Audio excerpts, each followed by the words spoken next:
اعوذ باللہ من الشیطان الرجیم بسم اللہ الرحمن الرحیم وانکحوا الایام منکم والصالحین من عبادکم وامائکم۔ ناظرین کرام، آج ہم آیت اللہ سیستانی کی ویب سائٹ پر شادی سے متعلق جو سوالات موجود ہیں انہیں ڈسکس کرنے کی کوشش کریں گے۔ کچھ سوالات وہ ہیں جو شادی اور استخارے سے متعلق ہیں۔ پہلے انشاءاللہ ان سوالات کو ہم دیکھتے ہیں۔ استخارہ یقیناً ہمارے یہاں پر ایک مرسوم طریقہ ہے کہ تسبیح سے نکالا جاتا ہے، مولانا سے کہا جاتا ہے قرآن کریم سے استخارہ نکال دیجئے، یا کوئی دعا پڑھی جاتی ہے، نماز پڑھی جاتی ہے اور پھر استخارہ طلب کیا جاتا ہے۔ یقیناً یہ بھی استخارے کا طریقہ ہے، لیکن استخارے کے لغوی معنی کیا ہے؟ استخارے کا لغوی معنی یہ ہے کہ خدا سے طلب خیر کرنا، یعنی خدا سے خیر کی دعا کرنا۔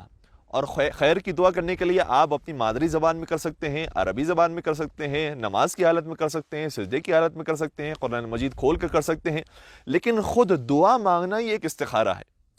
اور دعا کے علاوہ جو ہمارے یہاں استخارہ ایک خاص اصطلاح اور ایک خاص ٹرم کے اندر استعمال ہوتا ہے کہ مولانا سے استخارہ کروا دیجئے، اس حوالے سے بھی کچھ سوالات آئے ہیں۔ میں پہلے کچھ مختصر سی وضاحت کرنے کی کوشش کروں گا۔ پہلی بات یہ ہے کہ دیکھیں، اگر استخارہ ایسی چیز ہے کہ جس میں ہم نے پورا ریلائی کرنا ہے اور خدا نے ہمیں گویا یہ حکم دے دیا ہے کہ تم اپنے ہر عمل سے پہلے استخارہ کرو، یعنی مجھ سے مشورہ کرو اور میری رائے اس کے اندر معلوم کرو، تو پھر تو ہر قدم اٹھانے سے پہلے معصومین بھی یہی کام کر رہے ہوتے، انبیاء کرام بھی یہ کام کر رہے ہوتے کہ سب سے پہلے استخارہ نکالتے ہیں پھر کوئی کام انجام دیتے۔ لیکن ہمیں کسی بھی معصوم کی سیرت میں یا انبیاء کرام کی سیرت میں اتنے تواتر کے ساتھ استخارہ نظر نہیں آتا۔ بہت کم چند گنے چنے مقامات ہیں کہ جہاں پر انہوں نے استخارہ کیا ہے، یا روایات یہ کہتی ہیں کہ انہوں نے استخارہ نکالا ہے یا کسی کو تعلیم فرمایا ہے۔ البتہ ان روایات کے بارے میں گفتگو ہے، اور محققین کے دو گروہ موجود ہیں۔ بعض کہتے ہیں کہ نہیں، وہاں پر بھی استخارے سے مراد خدا کی بارگاہ میں دعا کرنا ہے، اور بعض محققین یہ کہتے ہیں کہ نہیں، وہاں پر استخارے سے مراد وہی استخارہ ہے کہ جو آج ہمارے درمیان مرسوم ہے کہ خدا سے رائے طلب کرنا۔ البتہ آیت اللہ سیستانی فرماتے ہیں کہ اگر خدا سے رائے طلب بھی کرنا ہے تو خدا نے قرآن مجید میں اس قدر تواتر کے ساتھ اپنی عقل استعمال کرنے کا حکم دیا ہے، اس قدر تحقیق کرنے کا حکم دیا ہے، اس قدر معاملات کی جستجو کرنے کا حکم دیا ہے کہ ہر عمل سے پہلے، یہاں تک کہ شادی سے پہلے بھی انسان کو پہلے اپنی عقل اور منطق استعمال کرنی چاہیے کہ کیا یہ رشتہ اچھا ہے میری بیٹی کے لیے، میرے بیٹے کے لیے، یا یہ رشتہ ویسے ہی نامناسب ہے، یا یہ رشتہ اتنا اچھا ہے، اتنا مناسب ہے، اتنا بہترین رشتہ آ گیا ہے کہ پھر مجھے استخارے کی ضرورت نہیں ہے۔ خود پروردگار نے حکم یہ دیا ہے کہ تم اگر اپنی عقل سے کسی نتیجے پہنچے ہو تو اس کے مطابق عمل کرو۔ لہٰذا آیت اللہ ثانی فرماتے ہیں کہ ان روایات کے اندر بھی بتانا ہمیں یہ چاہے کہ پہلے ہم اپنی عقل و منطق استعمال کریں۔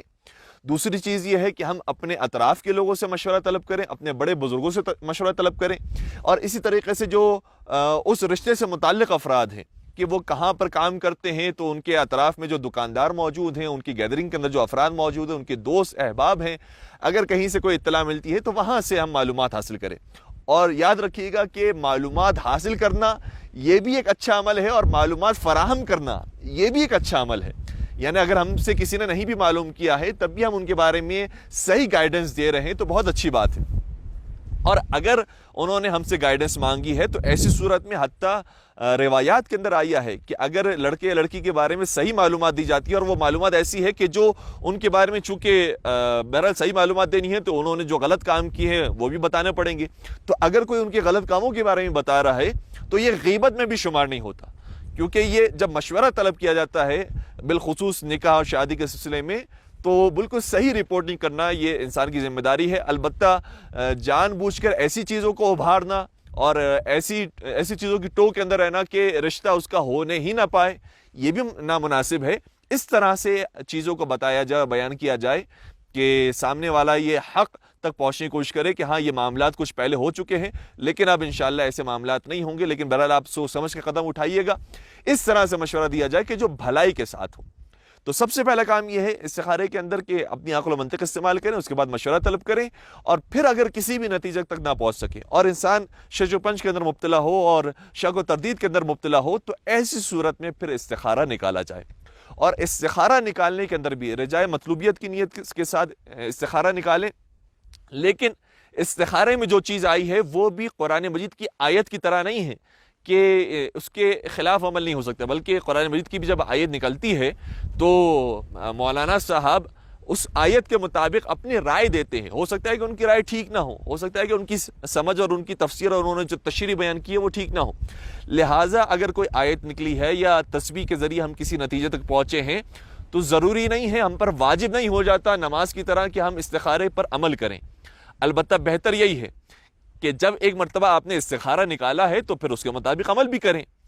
یا بعض دفعہ لوگ یہ بھی کرتے ہیں کہ ایک اچھا رشتہ آیا تھا لیکن استخارہ دیکھا گیا, بعد میں پتہ چلا کہ استخارہ برا آیا, انہوں نے کہا کہ نہیں اب ہم ان مولانا سے نہیں کسی اور مولانا سے استخارہ کروائیں گے. دوبارہ مولانا سے استخارہ کروائے, پھر برا استخارہ آیا, کسی اور مولانا سے استخارہ کروائے. تو گویا وہ چار یہ رہیں کہ استخارہ کسی طریقے سے اچھا آ جائے, کیونکہ رشتہ اتنا اچھا ہے کہ ہمیں کسی طریقے سے یہ استخارہ اچھا چاہیے. تو یہ کوئی طریقہ نہیں ہوتا کہ ہم اپنی مرضی کو پہلے ہی سے بنا کر بیٹھے ہوئے ہیں اور پھر ہمیں استخارہ اپنے مطلب کا چاہیے, بلکہ استخارہ جیسا آئے پھر اس کے مطابق عمل کرنے کی ہمیں کوشش کرنی چاہیے. اب آتی ہوں سوالات کی طرف کہ جو آیت السستانی سے پوچھے گا اور ویب سائٹ پر موجود ہیں. پہلا سوال یہ ہے کہ کیا شادی کے لیے استخارے کی ضرورت ہے؟ تو وہی جواب دیا آیت اللہ نے کہ استخارہ عام طور پر شک اور فیصلہ نہ کر پانے کی صورت میں کیا جاتا ہے, وہ بھی مشورت کے بعد, یعنی مشورہ حاصل کرنے کے بعد استخارے کا مرحلہ ہے. ورنہ اگر انسان اپنی تحقیق اور مشورے تک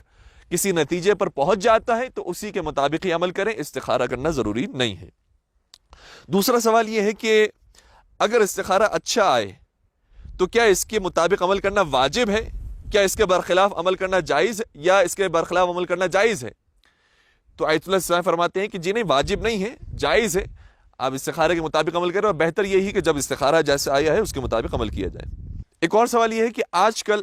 جس طرح سے استخارہ رائج ہے کیا وہ شرعاً صحیح ہے؟ کیا اس کو دہرانے میں کوئی حرج ہے؟ اور اگر صدقے کے ساتھ ایسا کیا جائے تاکہ اپنی مرضی کے مطابق استخارہ آ جائے تو کیسا ہے؟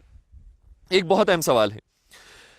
جواب انہوں نے دیا کہ استخارہ کچھ سمجھ میں نہ آنے اور فیصلہ نہ کر پانے کی صورت میں رجا کے قصد سے کیا جاتا ہے. دیکھیے گا دوبارہ سے انہوں نے وہ بات ریپیٹ کی ہے کہ اگر کچھ سمجھ میں نہ آئے تو پھر استخارہ کیا جائے, ورنہ استخارے کی ضرورت نہیں ہے, وہ بھی فکر اور مشورت کے بعد استخارہ کیا جائے. لہٰذا اس صورت میں تکرار صحیح نہیں ہے, مگر یہ کہ استخارے کا موضوع بدل جائے, یعنی پہلے جو رشتہ آیا تھا وہ اور تھا, اس کے لیے استخارہ کیا گیا تھا, اب جب استخارہ کیا جا رہا ہے وہ کسی اور کا رشتہ ہے, یا پہلے وہ جو شخص تھا اس کے بارے میں جو معلومات ملی تھی وہ ہمارے نزدیک صحیح معلومات نہیں تھی, اب صحیح معلومات ہونے کے بعد اور بھی اس کے اندر کچھ تبدیلی آئی ہے. مثال کے طور پر اب اس کی نوکری لگ چکی ہے, اب ہم دوبارہ سے استخارہ کرنا چاہتے ہیں تو موضوع اب بدل گیا ہے, لہٰذا استخارہ کیا جا سکتا ہے. یا یہ کہ صدقہ نکال دیا جائے, چونکہ صدقہ آفات کو ٹال دیتا ہے, تقدیر کو بدل دیتا ہے, تو صدقہ نکال کر بھی دوبارہ اسی شخص کے بارے میں, اسی رشتے کے بارے میں استخارہ کیا جا سکتا ہے. ایک اور سوال, اور ایک اہم سوال ہے جو معاشرے کے اندر ایک المیہ بن چکا ہے. سوال 3 بہنوں کا ہے, وہ یہ ہے کہ کہتی ہیں کہ ہم 25, 27 اور 29 سال کی بہنیں ہیں. جب بھی ہمارا کوئی رشتہ آتا ہے تو ہمارے والد استخارہ کرتے ہیں اور زیادہ تر استخارے کا نتیجہ اچھا نہیں نکلتا, جس کے سبب ہماری شادی تعطل کا شکار ہے. سوال یہ ہے کہ کیا اس طرح بار بار استخارہ کرنا مناسب عمل ہے؟ جواب آغا سستانی کا یہ ہے کہ والد کے لیے مناسب یہ ہے کہ بیٹی کی شادی کے لیے جب کوئی شرعی اور عرفی لحاظ سے اس کا ہم پلہ یا کف خاصگاری کے لیے آ جائے تو استخارہ نہ کرے استخارہ. اگر کوئی ایسا اتنا اچھا رشتہ آ گیا ہے کہ شرعی لحاظ سے بھی ان کا کف ہے, یعنی مومن ہے, دیندار ہے,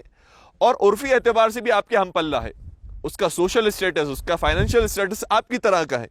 تو پھر ایسی صورت میں استخارہ نہ کرنا یہ مناسب ہے, کیونکہ جب کف آ چکا ہے تو کف آنے کے بعد ہی رشتہ کر لیا جائے. سوائے یہ کہ بیٹی اس رشتے کو پسند نہ کرے اور بیٹی مطالبہ کرے تو وہ الگ بات ہے, کیونکہ استخارے کا مورد تو یہ ہے کہ جب انسان پہلے کسی کام کو کرنے یا نہ کرنے کا شرعاً اختیار رکھتا ہو, پھر اس میں تدبر اور مشورہ کے بعد بھی کسی نتیجے پر نہ پہنچ رہا ہو تو پھر استخارہ کر سکتا ہے. لیکن جب بیٹی ہی اگر کسی رشتے کو قبول کر رہی ہے, بیٹی کسی رشتے کو رد کرنا چاہتی ہے, تو پھر وہ استخارے کا مورد باقی نہیں رہتا. پھر آگے یہ بھی عجیب بات لکھتے ہیں, فرماتے ہیں کہ بیٹی کے لیے شرعی اور عرفی طور سے مناسب رشتہ ملنے کے بعد بلا سبب یا محض استخارے کو بہانہ بنا کر والد منع کرتا رہے تو ان کی ولایت بھی ساقط ہو جاتی ہے, کیونکہ لڑکی کے لیے ضروری ہے کہ باپ چونکہ ولی ہے, ان کی ولایت ہے, اس لیے ان سے اجازت لے کر شادی کرے. لیکن اگر باپ بار بار تعطل کرتا رہتا ہے, چاہے وہ کسی بھی بہانے سے ہو, اور اس طرح سے ان کے جو ہم پلہ رشتے ہیں وہ ان کے ہاتھوں سے جا رہے ہیں, تو یہ بالکل بھی مناسب عمل نہیں ہے, اور اس طرح سے باپ کی ولایت ساقط بھی ہو سکتی ہے. والسلام علیکم ورحمۃ اللہ وبرکاتہ.